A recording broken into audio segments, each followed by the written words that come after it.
এখানে আমরা 1:35 আমরা আগুনের মেসেজ পেয়েছি।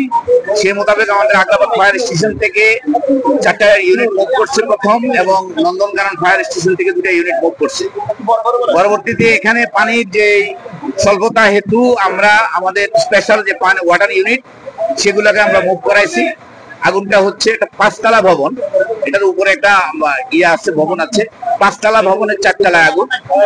এই ভবনটা সম্পূর্ণভাবে 1 শ্রেণী বিশিষ্ট একটা ভবন। এটা এটা এটা আপনার বিভিন্ন ফ্লোরে বিভিন্ন জিনিসপত্র এখানে স্টোর করা আছে। যেখানে আগুন লেগেছে এটা মূলত একটা কম্বলের স্টোর, মানে গুদামজাত করা। আমরা এই শ্রেণী দিয়ে আমরা কাজ করছি, এবং পাশাপাশি জানালা দিয়ে আমরা কাজ করছি যাতে অন্য ভবনে আগুনের বিস্তার যাতে লাভ না করতে পারে। এখানে ম্যাজিস্ট্রেট আমার উপপরিচালক চট্টগ্রাম বিভাগ চট্টগ্রাম মহোদয় এখানে উপস্থিত আছেন। ওনার তত্ত্বাবধানে এবং নির্দেশনায় আমরা কাজ করছি। আগুন আমরা আল্লাহ সাহেব আমরা নিয়ন্ত্রণে আগুন আমাদের, তবে কমপ্লিটলি আগুনটা শাটডাউন করতে আরেকটু সময় লাগবে, যেহেতু আমাদের একটা মাত্র সিঁড়ি দিয়ে আমাদের ঢুকা যাচ্ছে না। আগুনটাকে আমরা ধীরে ধীরে একটা ধোঁয়া কমায়া তাপ কমায়া তারপরে আমাদের ভিতরে যেতে হবে। তো সম্পূর্ণ আগুনটা নির্বাপন করতে একটু সময় লাগবে।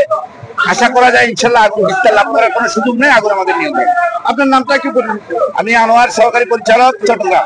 আর এখানে আমার উপস্থিত আছেন উপ পরিচালক চট্টগ্রাম বিভাগ চট্টগ্রাম। আমরা স্থানীয়ভাবে আমরা উপস্থিত আছি। তো ফায়ার সার্ভিসের লোকজন আসার পর অনেকটা আপনার পরিচয়টা একটু? চট্টগ্রাম মহানগর বিএনপির সদস্য।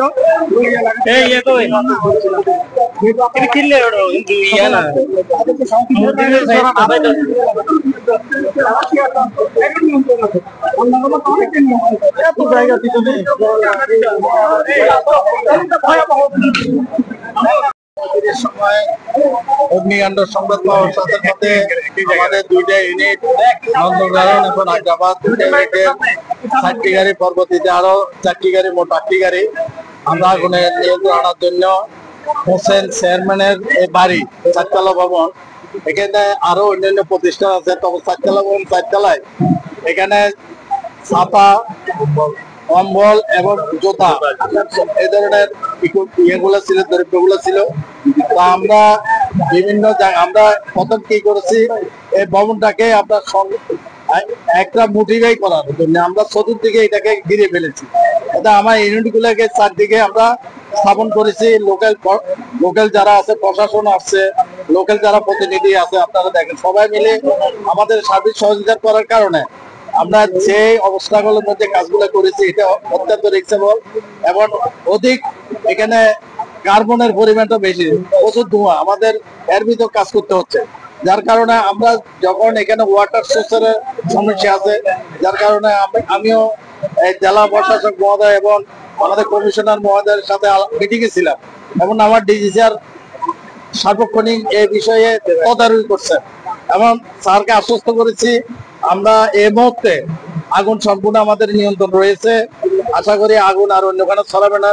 আমাদের স্থানীয় প্রতিনিধিরা বলেছেন যে এখানে যদি আগুনটা যদি বিস্তার লাভ করতো, ফায়ার সার্ভিস যদি যথাসময় না আসতো, তাহলে আগুনের ভয়াবহতা এই এলাকা ছড়িয়ে পড়তো।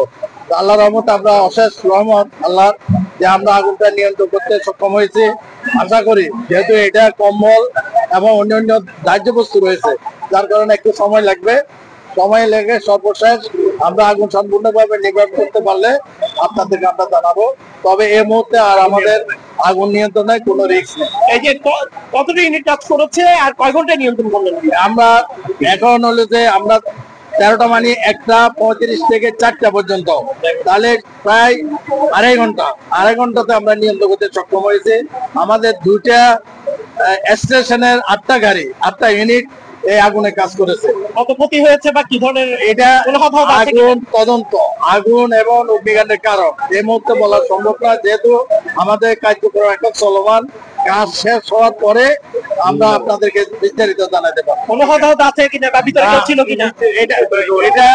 এটা আপনারা একটা যখন দুর্ঘটনা ঘটে সেখানে কিছু না কিছু একটু সামান্য থাকতে পারে, ব্যথা সামান্য, ওই ধরনের সিরিয়াসলি আহত ওই ধরনের কোনো কিছু হয়নি।